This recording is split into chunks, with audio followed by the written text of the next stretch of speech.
One of the downsides to jiu-jitsu is that there is a great potential to getting hurt, but the danger that comes along with it is part of what makes the whole experience exciting and thrilling to do. Now, while danger cannot be easily avoided in jiu-jitsu or in life in general, this is one of the safest full contact martial arts that you could practice. But the reality is that if you spend a long period of time training in jiu-jitsu, you will inevitably get your fair share of bumps and bruises and potentially developing injuries. I have personally seen people who have received life-changing injuries for the negative, while I have also witnessed people who have been training for a very long period of time and their bodies have been able to hold up. Even though jiu-jitsu is a risky hobby, there are ways that you can optimize the safety of your training and maximize the amount of time that you're able to spend on the mats. First off, expect that at every stage of your development in jiu-jitsu, you will always be getting tapped out by people. The best thing that you can do is simply accept the reality of this at the very beginning and remember to tap early and to tap often. People on your level or slightly above you should be able to tap you out. That's the reason why they're above you. And some will even be able to do it effortlessly. This should come as no surprise and should not be met with bitterness. Occasionally, you should also expect that people who are a lower rank than you will also be able to catch you in various submissions, depending on their level of technical proficiency in a specific position. Belts really don't mean a lot in jiu-jitsu. If somebody is a lower belt rank than you, but has far more time and experience than you in their specific positions or moves, then you should expect that they will be able to control you and likely submit you, as you will likely be able to do for them as well. See this as an opportunity to learn from somebody who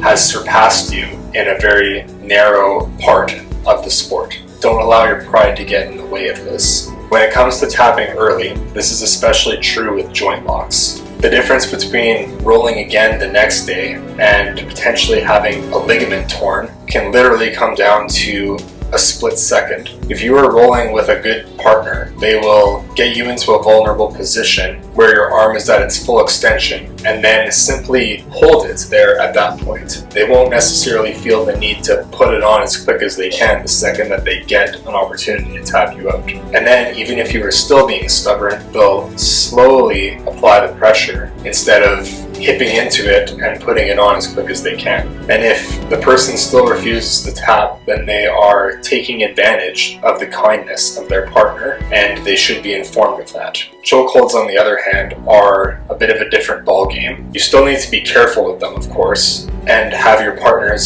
safety as your top priority, but chokes don't come with the same risk that joint locks do. With a choke, and if you're tough, you can fight it off at the maximum point of strangulation before being forced to tap out. Although I would never recommend this or suggest it as a way to train, as it can leave you vulnerable to passing out, you can fight a choke when it's at its maximum pressure application and potentially get out of it that way.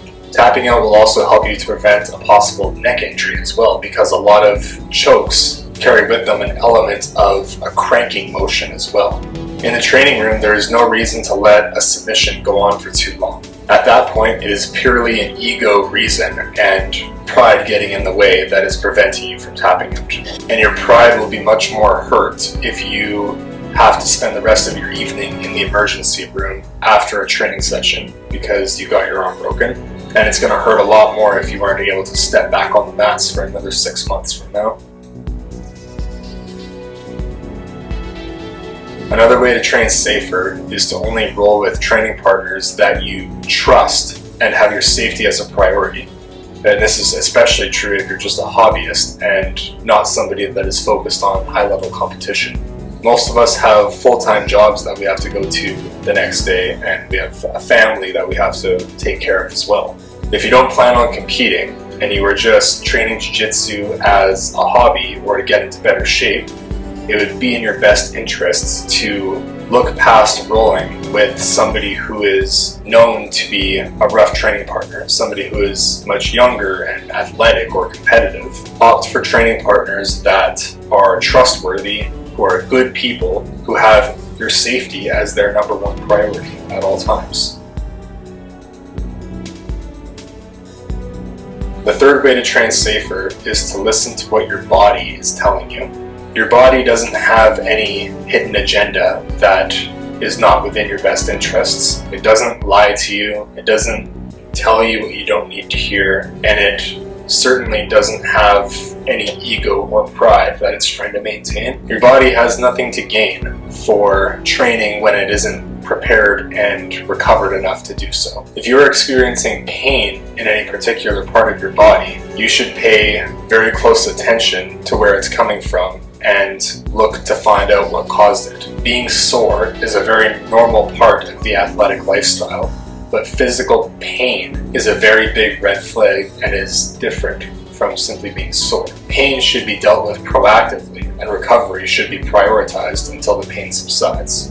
A few things that you could do to increase your recovery is to potentially take a night off of training, or 2 nights if you find that the pain isn't going away. You could try to get some extra sleep, as sleep is the most important aspect of recovery. You could also have a very high protein meal to make sure your body has everything that it needs to build up the broken muscle tissues. You could take an Epsom salt bath to relax your tight muscles, and you can follow up that Epsom salt bath with a cold shower to reduce the inflammation in your body. You could also put more effort into stretching and consider buying a massage gun. Make your recovery a priority, and you will be able to train more frequently and get higher quality sessions out of the times that you do train.